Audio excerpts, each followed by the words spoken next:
Everyone, সবাই কেমন আছে? আশা করি ভালো আছে, আমিও আছি। যাই হোক, আজকের ব্লগটা এখন থেকে শুরু করছি। সকাল বাজে এখন 8:30। তো যাই হোক, দিদি ভাই এসে বাসনগুলো ধুয়ে গেল, কালকে রাত্রে কীর্তনের বাসন। আর এইদিকে আমি চা চিড়ে একটু ভেজে নিয়ে বসে পড়েছি।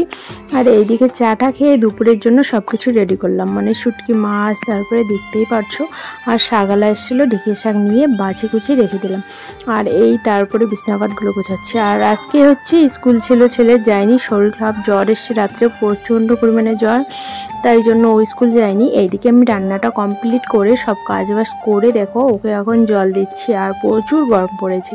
কালকে রাত্রে যেহেতু কীর্তন, অনেক বাসন, অনেক কাজ ছিল, আর শরীরটাও একদম পারছিল না আজকে, মানে কিছু করতে ইচ্ছে করছিল না। আমারও শরীর অলরেডি খারাপ লাগছে, তবুও এই ছেলেকে নিয়ে আমি করতেই হচ্ছে, যেহেতু আমাদের মারাও এরকম করেছিল, তো আমাদেরও এখন করতে হবে, এটা হচ্ছে নিয়তি।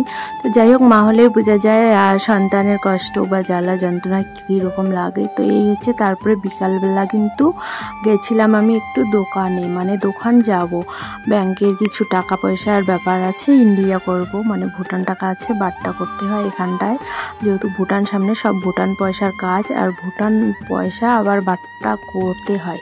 তো যারা জানো তারা অবশ্যই কমেন্ট করো, যারা জানো না বলে দেবো। তো তারপরে ওইদিকে বাট্টা করে গেছিলাম একটু মেলাতে। এখানটায় মেলা বসেছে, কোনো টিকিট নেই, এবছর প্রথমবার টিকিট ছাড়া আমাদের জায়গাতে মেলা এসছে।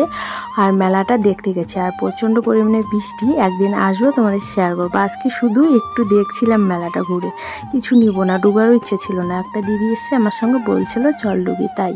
তো যাই হোক, তোমাদের ছোট্ট ব্লগটা কেমন লাগলো জানিও। ওই দিক থেকে নিয়ে এসেছি গরম গরম সিংড়া, ছেলে বলছিল কিছু নিয়ে আসবে, তো এই যে সিংড়া টিংড়া খেয়ে, তারপরে ওর পাপা নিয়ে এসেছিলো একটু মোমো, ও খেয়ে নিল, আমি